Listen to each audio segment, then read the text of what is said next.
am na solo damay bàyyi sama frère le président Aboubacar mu bu dee am na benn laaj bu mu la bëgg a laaj Aboubacar allez-y.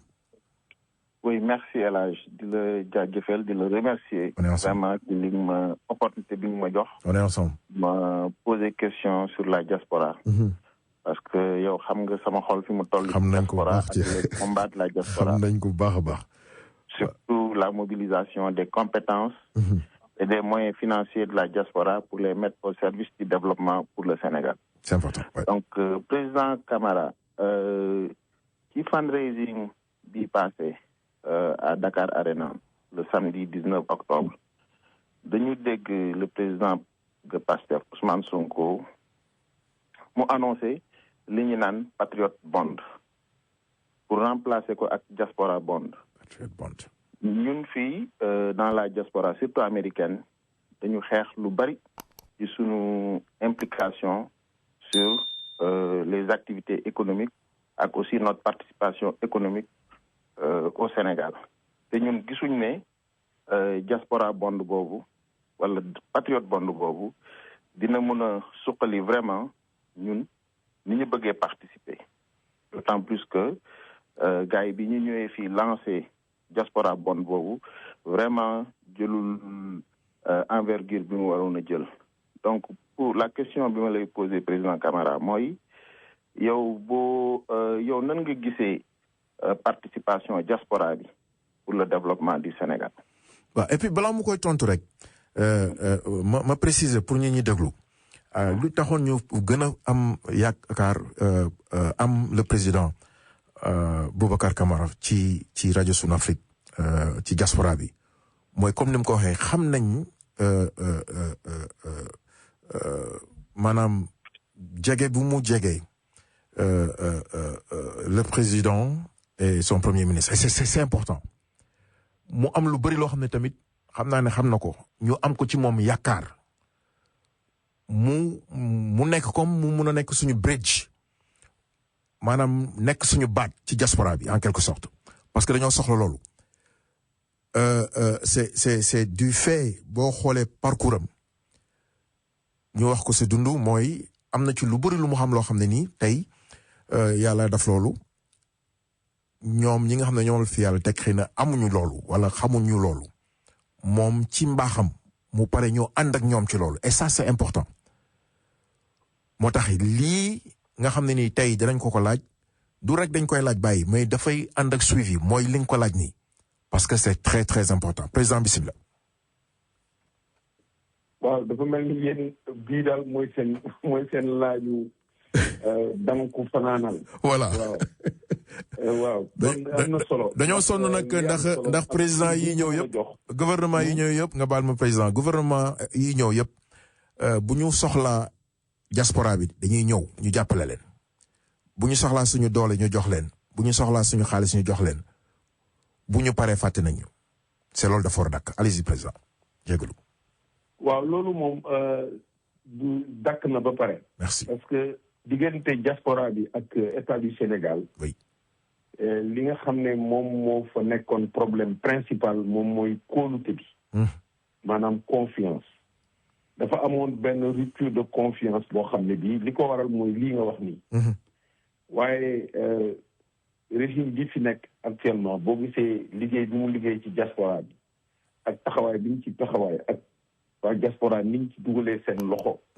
seen alal seen bakkan ak li ñu ci def yëpp.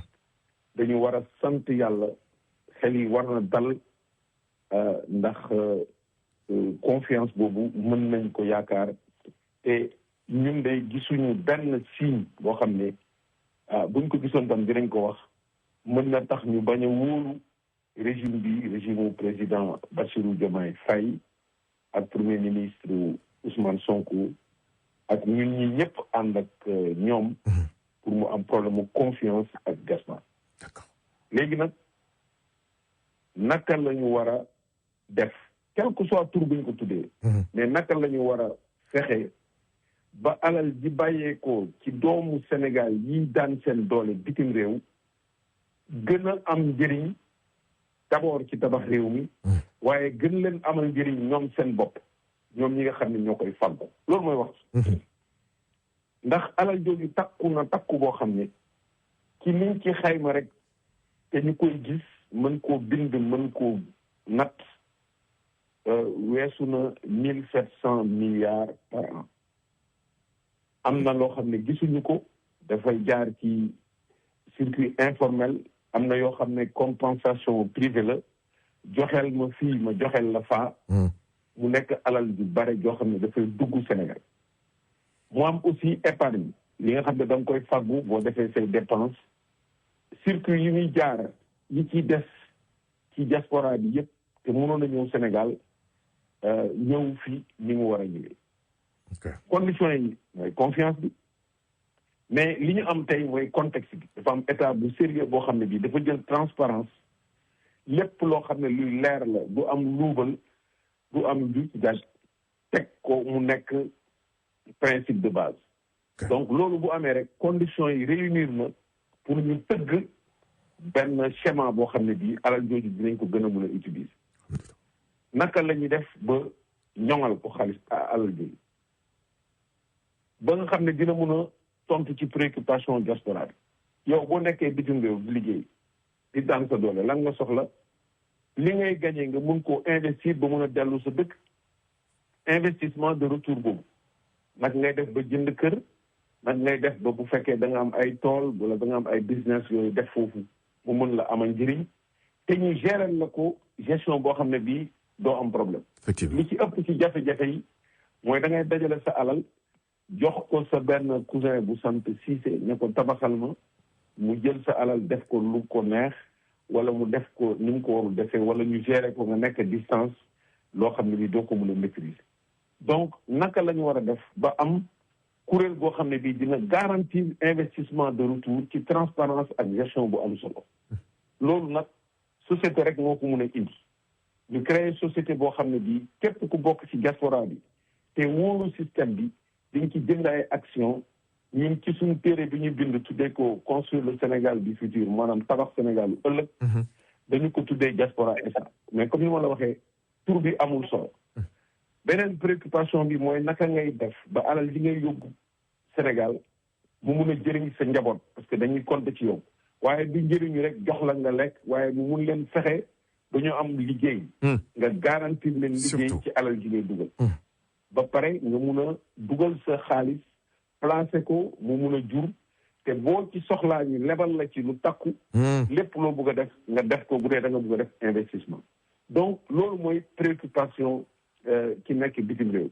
évidemment mu war a nekk dans de bonnes conditions sécurité sociale bu feebaree mën a faju bu soxlaa kayitam mën koo jot bu lépp loo xam ne lii dina ko soxla du amati benn problème ndax liggéeyam ak ñàkk bi mu am moom la jël dugal ko foo xam ne fii am na sécurité ba pare am na lu ñu koy doxalee mais nag modalité yi waxtaan la laaj waxtaan la laaj il faut société boobu taxaw ba pare nag ci société bi en dehors action yi nga xam ne yi moom la ku nekk di jënd pour bokk ci ñu taxawal ko am conseil d'administration def appel candidature am directeur général boo xam ne dañ koy tànn ci ay conditions yu baax mais ku nekk dugal ci sa alal ci compte courant ba nga xam ne yow boobu ngay defar sa kër boo defee compte courant man du ma defee sama calcul li ñuy yóbbu Sénégal rek officiellement ñu ko xaajoon ñetti xaaj benn bi rek bu ñu ko defee ci compte courant dina nekk autour de 300 milliards de francs CFA. waaw 300 milliards de francs CFA foo ko dugal. foo ko dugal boo ñëwee ñu ubbil la bunt yi muy banque mën nga ci créer banque mën nga def collaboration ak ay banque mën nga ko def ak yenn institution financière yi nga xam ne di nga am doole.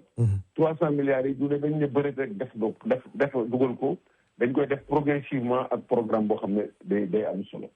léegi nag boo dugalee foofu nag def taxawal ay programme man bu dee kër laa bëgg a defar dama naan man day suma préoccupation mooy kër dama bëgg ngir jëndal ma terrain wutal ma architecte mu def plan envoyé ma validé bu ñu xoolee ñu entrepreneur yépp ci responsabilité société bi ñu topp ko ba mu sotti ngay fay li nga war a fayee ba sa kër sotti ñu jox la sa caabi te doo am benn risque ñu naan kii lañ ko joxoon moo ko géré nii la yépp responsabilité société bi lay nekk bu dee da nga am beneen investissement booy def aussi ñu jàppale la ci accompagner donc naka lañ koy defee boo buggee emprunter dina la conditions yi la ñuy emprunter garantie bi tax taux yi mën a wàññeeku loolu yëpp dafa am solo kon organisation rek la laaj ak confiance surtout léegi confiance bi buñ ko établir bu ñu organiser woo Sénégal jàppale leen ci li mu leen mën a jàppale ci wàllu suuf li mu leen mën a jàppale ci environnement des affaires ñu ngi leen mën a jàppale taxawal ay guichet pour seen formalité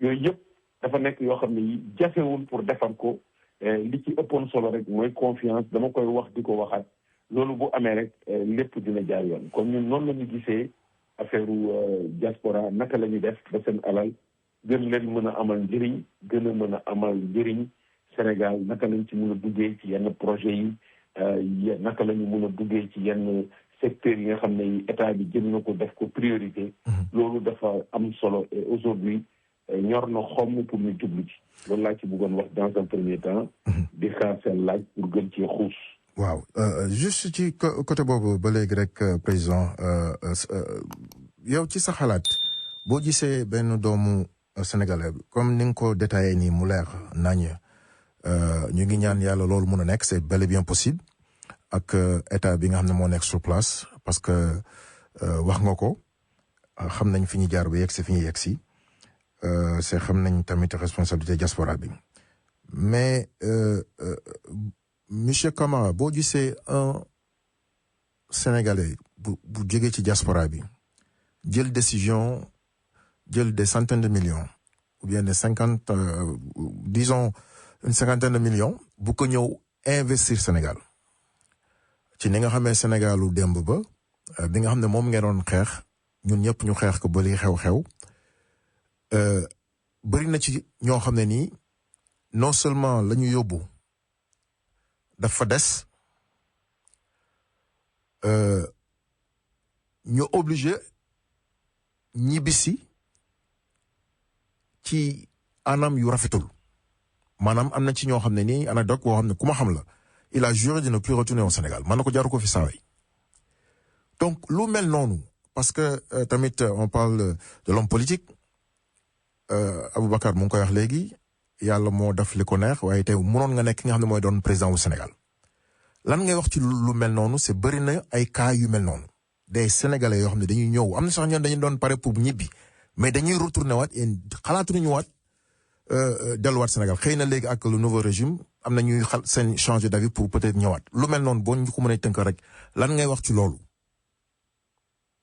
waaw xam nga réew mu nekk dafa am ñu ko dëkkee mooy citoyen yi. citoyen ni ñu mel loolu état la boo xam ne mën nañ ko passé. su ñu waxee tabax waxuñu rek tabax réew mi. defar ay pont defar ay tali defar ay chemin de fer loolu taxul ñuy wax tabax kese. tabax aussi tabax ci jikko yi la bokk. surtout. jikko yi parce que bu fekkee ne yow da nga yaakaar ne xaalis kenn du ko liggéey dañ koy lijjanti. yow doo faale ku liggéey xaalisam. yow nga nekk ci diaspora ak condition yi mu nekk. condition climatique yi condition nga nekk à l'étranger di rey sa bopp. privé wu lu nekk. dajale sa alal jox ko te yenn saa yi ku la gën a jege nga koy jox. si mu jël ko ne ko dëngeef xule ay bët di la xool. boo waxee ñu ne mbokk la kenn du ko porter plainte et cetera. donc circuit bi ngay dugalee xaalis bi wala nga ñëw indi sa xaalis ne da ngay dugg ci investissement ñu nax la ne la fii ngay jaar wala nga dugg ci bureau yi ñu lay laaj xaalis naan boo joxewul lii duñu la jox damay neexal diw damay neexal. loolu dafa lëmbi réew mi parce que ñi daan yore réew mi. dañuy jëloon ger def ko loo xam ne li presque yoon la. ku ko deful sax dañu naan bëggoo dara. donc circuit boo xam ne la condition yoo xam ne yi li ngay wax nii dafa am chance bu bare pour réaliser wu. donc boo bëggee rupture am justement conditions yi ngay changer. et conditions yi li koy changer mooy nga créer société boo xam ne bii moom mooy nekk garantie bi. waaw et loolu conditions yi bu ñu ko defee. am toutes les voies de communication information yëpp disponible ci net bi. ñu xam boo buggee def lii foo koy jaarale société bi loolu dina mën a dëgg. mais bu dee da nga dajeeg ay réew moo xam ne ñi ku ci ne conditions yi dem na ba nga xam ne ku ci ne da nga foog ne boo mbëkkul sa morom wala nga dóor ko rek defoo dara.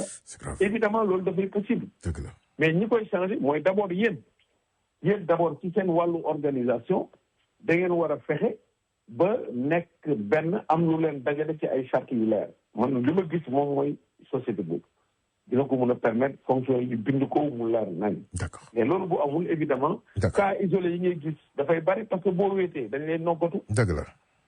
ku wéet ñu noggatu la. dëgg la. boo leen wéetul nag ngeen dajaloo ku nekk xam ne moom boo buggee tabax kër amatoo problème. boo buggee jël tool amatoo problème donc dañ koy changer changement boobu nag ci rupture yi la bokk.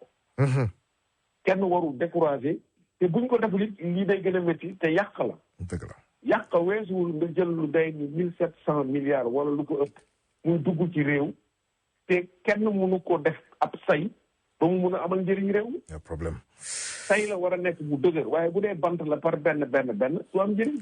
mais bu dajaloo nekk say li ngeen bëgg yëpp mun ngeen ko ci am mun ngeen dimbali seen famille. ñu am dépense et tout am liggéey. après ngeen dugal seen PIB. Sénégal li ngeen ciy contribuer day gën a yokk. donc naataange Sénégal day gën a yokku. yokkute bi dafay gën a am solo. taux de croissance yi gën a yokku réew mi mën a gën a développé.